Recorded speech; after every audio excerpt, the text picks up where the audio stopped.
sobre este tema el Colegio de la Abogacía de Sevilla organizó el año pasado unas jornadas porque verdaderamente, claro, oyendo las reflexiones desde la Universidad de Blanca, desde la especialización de Olga, desde la experiencia de la Fiscalía, verdaderamente el derecho es algo que debe renovarse permanentemente, no solamente el cuerpo legal, sino la interpretación del cuerpo legal, ¿no? Y los instrumentos. Y oyéndole, oyendo al fiscal, uno piensa un poco en la estructura de la justicia, donde la Fiscalía ocupa el lugar de los jueces de instrucción, ¿no? Casi como la más deseable, ¿verdad? Como lo más deseable. Claro, para evitar esa especie de tiempo de limbo que hay en instrucciones que duran 3 años y entonces cuando se hace justicia tarde es una justicia menor, ¿verdad? Un poquito, ¿verdad? Esa es una reivindicación. Son reflexiones que se hace además la profesión, ¿no? Y que con el impulso que ha demostrado Olga y también Manuel le agradecemos, porque desde dentro son los profesionales los que tienen que abrir las brechas y la crítica. Si alguien tan importante... hablamos mucho de corporativismo, yo pertenezco a una profesión muy corporativista, ¿no? Pero no creo que tanto. Quiero decir, cuando a veces desde fuera vemos sentencias que no entendemos o vemos actitudes, es tan bueno cuando es la propia profesión la que hace la crítica, legitimiza tanto eso que necesitamos tanto, que es un Estado de Derecho falible.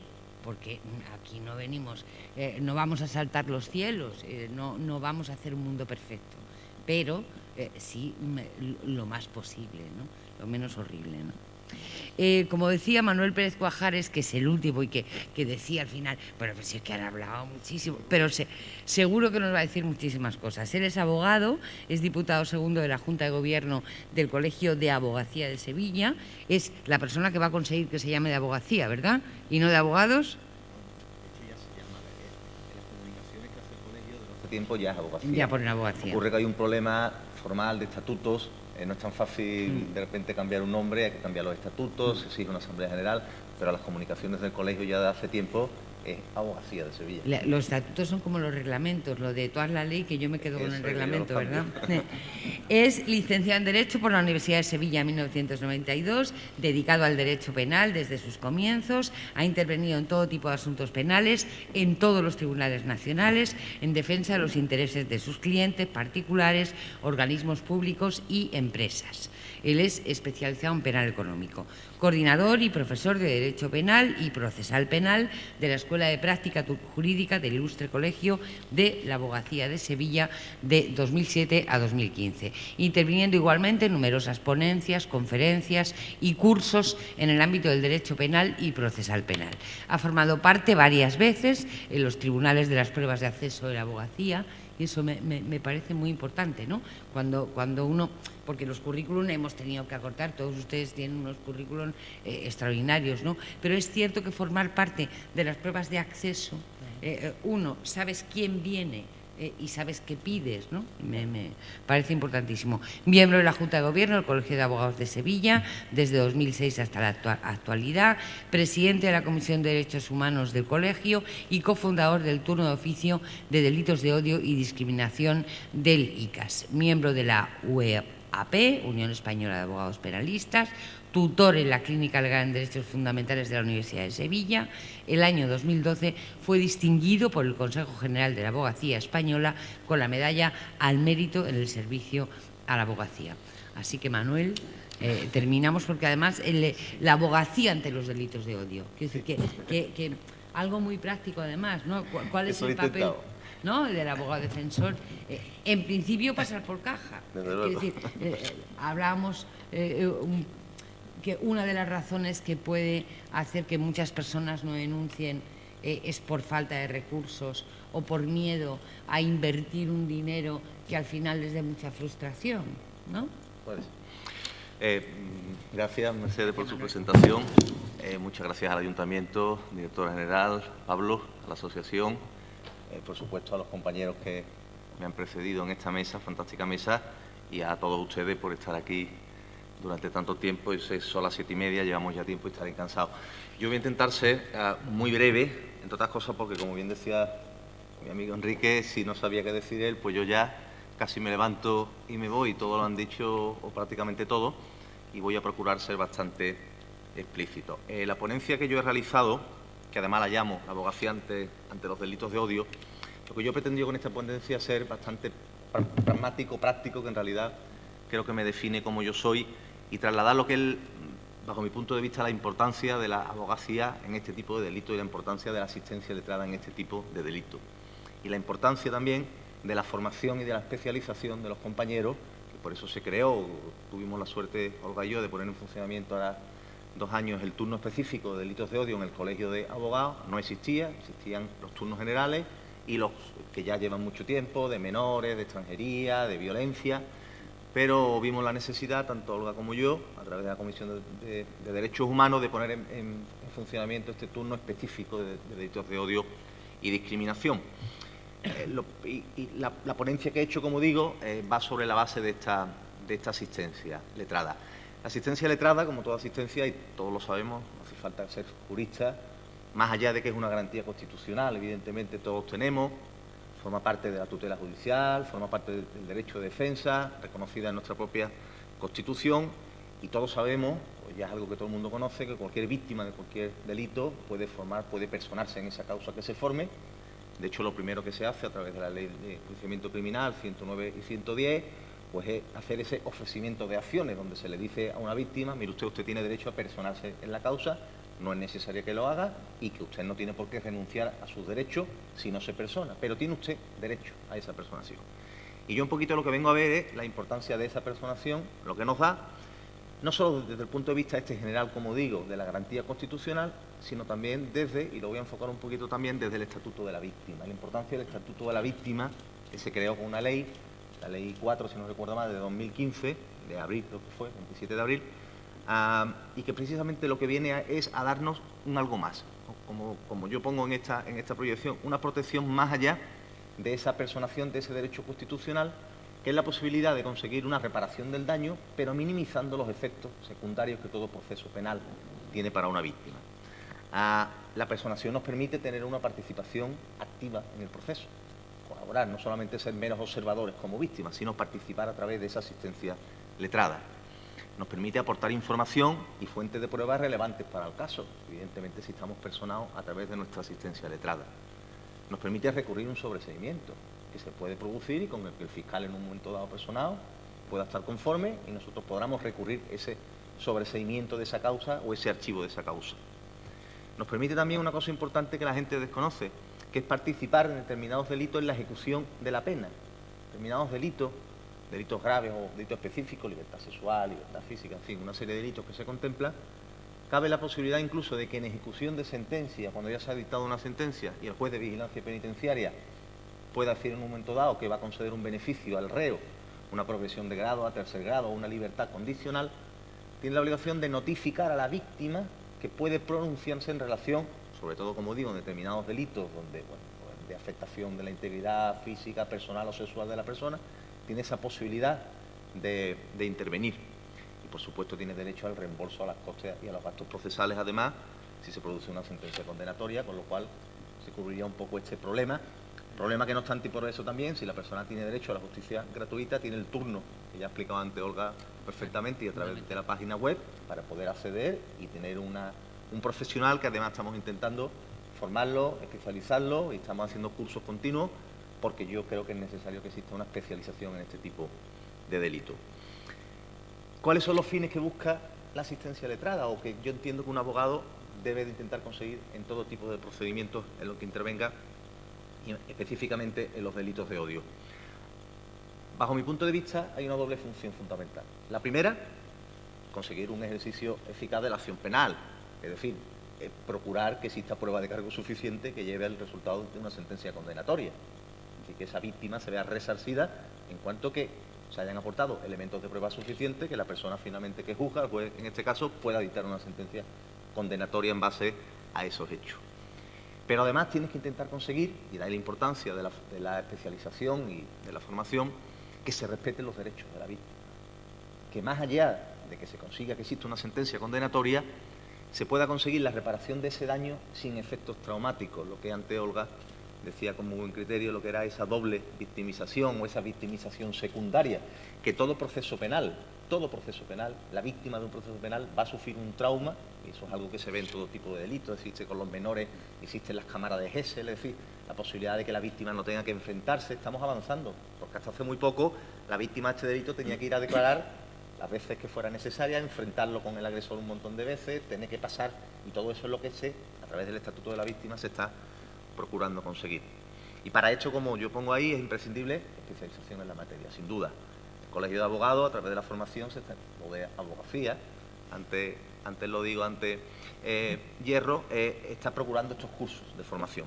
La coordinación con la Fiscalía. El fiscal coordinador aquí presente sabe Enrique las veces que hemos ido ya a verlo, más de una vez, Olga y yo, y cómo estamos intentando de vez en cuando pues, procurar que tengamos ese contacto, porque es imprescindible, porque si la Fiscalía, que muchas veces es la que recibe en primer lugar, si no intervenimos nosotros, porque la persona no busque un abogado, sino que denuncia directamente o va allí, pues, si la actuación de esa Fiscalía y de los cuerpos de seguridad, que muchas veces también se están especializando, pero hacen que esa primera denuncia, y es fundamental, se oriente a una investigación de un delito genérico y no se inicie ya una investigación como delito de odio, que es lo que tenemos que procurar conseguir.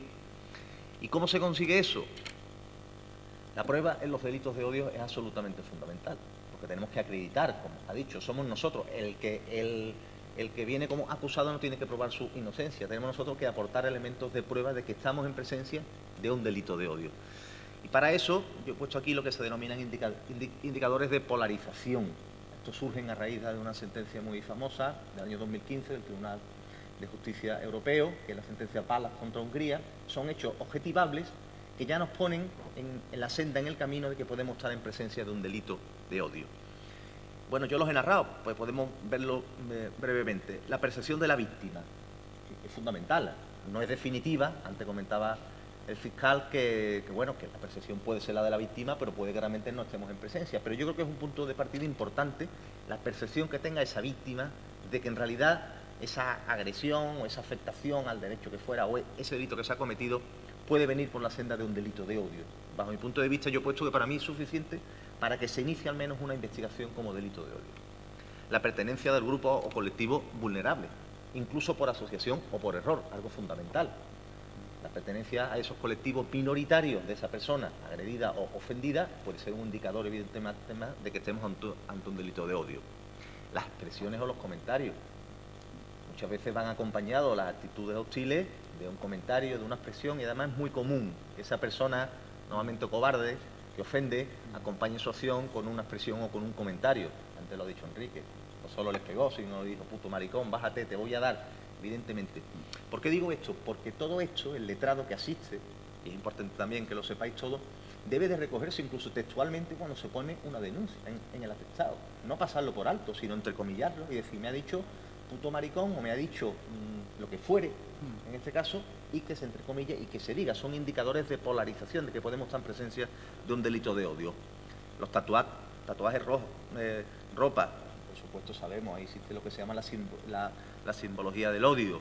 A acompañar si tenemos fotografías al atestado, es fundamental también, o a la denuncia que tengamos. Hay un libro, no recuerdo ahora, de un subinspector de policía sobre esto, la simbología del odio, que es fantástico, es buenísimo, porque además nos sorprenderemos de ver la cantidad de ropas, de tatuajes, de números, de expresiones que significan el 22, que son los mártires del rey, del juicio de Nuremberg, el 88, hablo en estos casos de Hitler, en fin, todos estos datos, fotografías, pancartas, que se deben de recoger. Y esto es lo que el letrado en su asistencia debe de ir buscando y, por supuesto, acompañarlo. Porque además yo pienso que la asistencia se debe de prestar incluso desde antes de presentar la denuncia, es decir, con la propia denuncia. Esto es fundamental muchas veces, que la persona que va a denunciar ya tenga un asesoramiento previo, y eso es lo que pretendemos también a través del turno de oficio, que quien pueda llamar, antes incluso de poner la denuncia, reciba un asesoramiento para que se le oriente precisamente y no nos dejemos atar cosas que luego pueden ser fundamentales, y que es fundamental que se aporten en ese primer momento. Los grupos ultras de fútbol, existen reuniones con los coordinadores de seguridad en cuanto a fin, todos estos elementos. Antecedentes policiales, por supuesto, por hechos o por asistencia a unas reuniones. El lugar de comisión del hecho es fundamental también muchas veces, que sean sitios de culto, bares, locales, que ellos van buscando precisamente donde saben. Todas estas circunstancias son indicadores que tenemos que mirar si se dan y no dejarlos de lado, sino estar pendientes de ellos. La fecha de comisión señalada también, tanto para la víctima o para el autor. Se hace mucho, por ejemplo, en el tema de Hitler, se busca mucho, siempre se han dado la fecha de nacimiento, la fecha tal, el Día del Orgullo. También es importante porque si ha habido una agresión que va conectado con lo último, que para mí es fundamental, la gratuidad de los hechos. Yo conozco pocos casos, o muy pocos, donde no exista un motivo detrás o algo. Cuando una persona recibe una agresión muchas veces y preguntamos, pero bueno, ¿ha habido algún enfrentamiento previo, alguna discusión previa? No.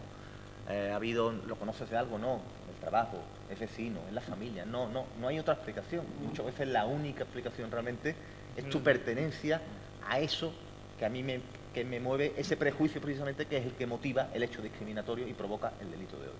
Entonces, todos estos indicadores de polarización resultan fundamentales. La investigación tenemos que tener en cuenta también y saber aportar desde el punto de vista tanto de la víctima como del letrado que le asiste la posibilidad de una pericial de inteligencia policial. Hoy en día se están haciendo en determinados aspectos y la policía además está trabajando muy bien al respecto, que nutren al juez de una pericial, quizá en estos casos se están dando menos, pero sí en otros, donde ellos le hacen la articulación de esa prueba indiciaria, de esa prueba precisamente, de estos indicadores de polarización, que no vincula obviamente al órgano judicial, como cualquier prueba pericial, pero que sí puede tener en cuenta. Las testificales son imprescindibles. Toda aquella persona que haya podido observar la comisión de esos hechos, tenemos que procurar que ofrezca testimonio en estas actuaciones, porque puede ser una prueba también importante. Las redes sociales, lo comentaba antes Enrique también, en cuántos y cuántos asuntos, no solamente en estos, sino en todos, que hoy en día parece que cometemos con este exhibicionismo que cada vez tenemos más en esta sociedad, cometemos un delito y no nos es bastante, sino que nos gusta presumir, lo colgamos en las redes. Son miles los asuntos, no solo de estos, y lo sabemos bien, en los que la policía llega a la detención de la persona indagando en las redes sociales. Han colgado su fechoría, han colgado su hazaña, o a través de una fotografía se identifica a otro. Entonces es importante que tengamos en cuenta también la posible prueba de aportación a través de las redes sociales. Y en determinados supuestos, desde luego, mucho más graves, pues la posibilidad de que solicitemos una interceptación, una escucha telefónica o una entrada y registro, si bien lógicamente por cuanto afectan a derechos fundamentales, derecho a la inviolabilidad del domicilio, al secreto de las comunicaciones, regulado en el artículo 18, necesitarán una autorización judicial, un auto fundado precisamente para preservar esa confrontación de derechos fundamentales, pero que también es posible que podamos solicitarlo como medio de prueba. Claro, yo pongo esto de la prueba indiciaria y ahora diréis por qué. Cuando hablamos de prejuicio, hablamos de actos motivacionales, que al final es lo que está detrás del odio. Muchas veces carecemos de prueba directa en cuanto tal, porque es algo que pertenece al arcano del intelecto. Y la intencionalidad, ¿no? Efectivamente, ¿no? Entonces, la prueba se consigue muchas veces, o la condena, a través de una prueba indiciaria en el sentido de ese motivo o discriminación, pero que es perfectamente válida para que el tribunal dicte una sentencia condenatoria. Es reiteradísima la jurisprudencia, tanto del Tribunal Supremo como del Tribunal Constitucional, que establecen esta posibilidad siempre que se den una serie de circunstancias o de requisitos. Que estos hechos bases estén acreditados plenamente, estos hechos indiciarios estén probados sin ningún tipo de duda, y normalmente que sean más de uno, que sean plurales. Si es verdad que en determinados supuestos se exige uno cuando es muy excepcional o muy tal, pero normalmente para que no haya dudas tienen que ser más de uno, ser plurales estos hechos indiciarios. Que de estos hechos que estamos probando indiciarios a la deducción del delito se haga sin un esfuerzo aparente, con un gran esfuerzo, sino que podamos deducir con lógica que efectivamente de estos hechos tenemos que llegar a la conclusión de la comisión del delito de odio en este caso, y que el juez o el tribunal, lógicamente, lleve a cabo una exteriorización a través de un procedimiento lógico que tiene que poner de manifiesto, porque es la garantía obviamente para el acusado de que las sentencias están motivadas, están fundamentadas, artículo 123, exteriorizar ese criterio lógico que ha seguido el juzgador, por el cual de esos hechos indiciarios llega a la conclusión de que estamos en presencia de un delito. Pero vamos, es perfectamente posible, nos vamos a encontrar siempre al acusado en este tipo de delito que diga, no, yo le he pegado por otra cosa, pero yo no le he pegado porque fuera hecho. Claro, como pertenece a su como digo, a su interior, a su motivación, pues no vamos a poder demostrarlo directamente, pero sí a través de esta prueba de indicio. Yo no sé si voy muy rápido, pero como sé que son menos cuarto, voy a ir adentrándome ya un poquito en lo que entiendo que la asistencia letrada tiene que procurarse también, como digo, no solamente ese primer fin fundamental, que es aportar pruebas suficientes y llegar a poder demostrar ante un tribunal que ha existido un delito de odio, sino también debemos de luchar, los abogados por encima de todo, porque se respeten por la defensa de los derechos de la víctima, que como digo, está ese estatuto de la víctima, que es una maravilla en ese sentido, que se emplea muy pocas veces, de ahí la necesidad de esa especialización. Yo no voy a entrar mucho porque creo que Charo Elise, que viene mañana, que es una magnífica compañera, de esto sabe muchísimo, y su ponencia además creo que va precisamente por los respetos a los derechos de la víctima. Pero bueno, hay tres tipos básicos o tres tipos de derechos de la víctima. Los básicos, evidentemente, el derecho que tiene a la comunicación e información efectiva, o sea, que se le informe en un lenguaje claro y sencillo de aquello efectivamente que tiene derecho cuando va a prestar una declaración, sobre todo ante la autoridad policial, derecho a los intérpretes de todo tipo, lenguaje de signos que estamos viendo, por supuesto, que también lo hay, intérpretes de todas las lenguas, en fin, tiene derecho a que se haga. Tiene un derecho importante que no se usa mucho, y es que le acompañe precisamente en ese trance de denuncia alguien, alguna persona de su elección. Muchas veces vamos a presentar denuncia y parece que entra la persona solo, incluso se le dice, no, usted no puede entrar. Tiene derecho la víctima a ir acompañada de una persona de su elección. Tiene un derecho fundamental que también se obvia muchas veces, que es el derecho a que le entreguen una traducción, incluso escrita, de la denuncia que ha presentado.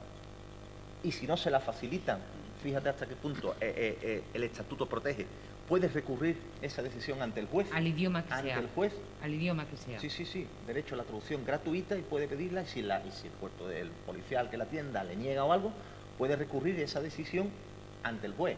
Otra cosa es que le digan, mira, pues no tenemos ahora mismo en hebreo aquí a nadie que te traduzca, pero vamos, te vamos a entregar. Pero si se lo negara, lo puede recurrir ante el propio juez, que luego en amparo podrá conocer eso. Tiene derecho a que le informe de las medidas de asistencia y apoyo. No todo es denunciar el hecho delictivo, sino la posibilidad que tenga de asistente, de psicólogos, de todo lo que también tiene derecho que ser. Por supuesto, si no se persona, la fecha, el lugar del posible juicio o de la acusación que incluso se esté sosteniendo contra esta persona. Lo que he puesto del periodo de reflexión, en realidad en este tipo de delito se va a dar poco. Este periodo de reflexión es la prohibición de que abogados y procuradores, cuando son hechos catastróficos en el que hay un número de víctimas importante, pues este estatuto, y la gente no lo sabe, prohíbe que abogados y procuradores, en España no se hace mucho, en Estados Unidos continuamente, no sé si llegaremos, puedan comunicar o ponerse en contacto con estas víctimas antes de un periodo de 45 días, que tienen un derecho de reflexión. No puedes colgar teléfono y decir, oye, que me he enterado, yo me voy a personar por vosotros, entonces está prohibido incluso. Este como captar clientes. Efectivamente, ¿no? Esta captación de clientes, ¿vale? Por supuesto, tiene derecho a la participación, como hemos visto, en el proceso penal, a la ejecución de la pena, como hemos visto antes también, en determinados delitos, y a la justicia restaurativa. A mí me encanta esto de la justicia restaurativa. Yo no sé si sabéis lo que es. Se da poquísimo, yo creo que es algo que tiene un recorrido tremendo en nuestro ámbito. La justicia restaurativa es la posibilidad, con el consentimiento de ambos, por supuesto, de sentar, de establecer unos debates entre la víctima y el autor del delito. Yo iba a preguntar si es lo que se ha hecho en Euskadi, ¿no? Efectivamente, lo que se está haciendo, que habéis visto el programa con el tema de ETA. Perdón, yo me he dado cuenta, incluso los que nos dedicamos a esto desde hace ya bastantes años, a la reparación que le produce muchas veces a una víctima, y al autor también, pero a la víctima, el hecho de poder, cuando lo acepta obviamente, sentarse tú a tú, el hecho de que ellos hablen, de que tal, la satisfacción que tiene esa víctima, la tranquilidad que se lleva, más allá de que pueda haber una condena, es muy superior al hecho de que diga te he condenado, te meto en la cárcel, porque siempre queda como ese temor, como parece como que cierran a nivel reparación moral, por eso justicia restaurativa, y es fundamental, se usa muy poco todavía, pero yo creo que es algo que tiene muchísimo recorrido. Pero has abierto una espita, la espita filosófica del perdón. No, yo digo que es algo que me viene, como digo, de la... Seguramente el final de la justicia sea el perdón, pero para perdonarte tienen que pedir perdón.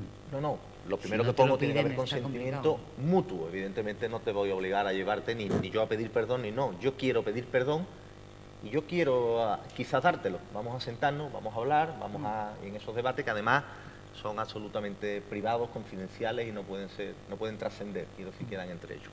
Y por último, tiene derecho, obviamente, a la justicia gratuita si se dan las condiciones que en el reglamento de justicia gratuita previene para ellos. Y por último, y con esto voy a ir terminando, existen unos derechos también más allá de protección de la propia víctima.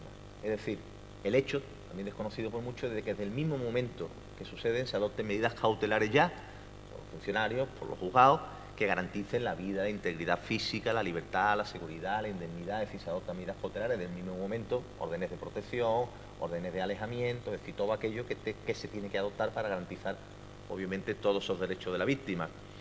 Derecho a la que la testifical que preste sea reservada y de evitar precisamente la victimización secundaria que antes hablábamos. Se ha dado mucho en los... Perdonadme si me separo, pero me gusta mirar a la gente. Aquí Mercedes más cerca, pues la miro a ella y me separo del micrófono.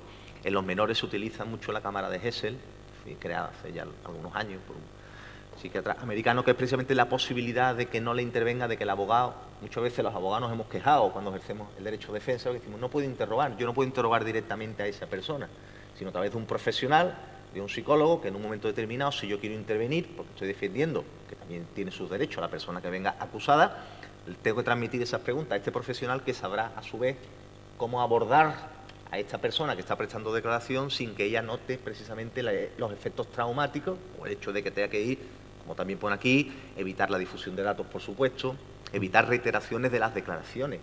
Es increíble muchas veces cuántas veces tiene que ir una persona víctima de un delito del que sea, pero vamos, muchas veces en temas a lo mejor de abusos o ataques contra su libertad sexual, y declara ante la policía, declara ante la fase de instrucción una vez, se le llama otra vez ante el juzgado de instrucción otra vez, por supuesto el acto del juicio. Si es tremendo esa victimización que hay que tratar de evitar, y para eso encima está la prueba preconstituida, que hoy en día no ofrece ningún problema en que se pueda incluso grabar, se da la posibilidad de la contradicción a la parte, que es lo que invalidaría el hecho de esa prueba, y en definitiva vamos avanzando en esta línea.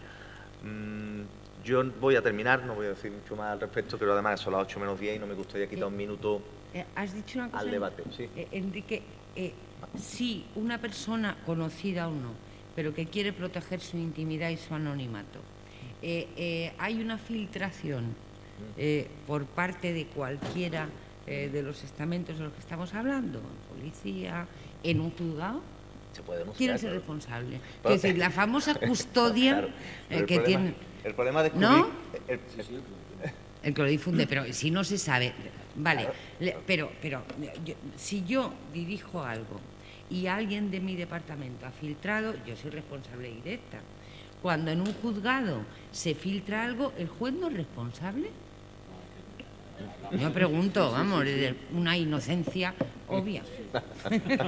Estás tocando un tema también.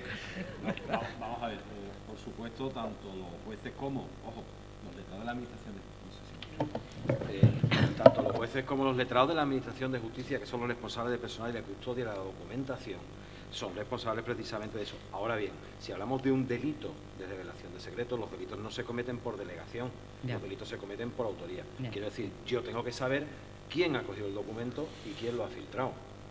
De manera que ese será el responsable. Otra cosa será la responsabilidad administrativa, claro. Otra cosa será la responsabilidad disciplinaria, que ahí sí lo podemos encontrar, pero penalmente hablando es un derecho penal del autor. Quiero decir, yo o descubro quién lo ha filtrado materialmente, quién se ha llevado grabado la declaración y se ha ido después a la prensa y la ha puesto, quién ha filtrado el papel, o no tengo el delito, ojo, tengo otro tipo de responsabilidades. Pero en cualquier caso, se descubra o no el No, delito, totalmente. Es una merma de la sí, pero garantía totalmente. de la justicia. Ahí ¿no? solo cabe, coincido plenamente con Enrique, cabría en su caso una responsabilidad patrimonial por funcionamiento normal de la Administración de Justicia, vía resarcimiento de daños, desde el punto de vista penal no.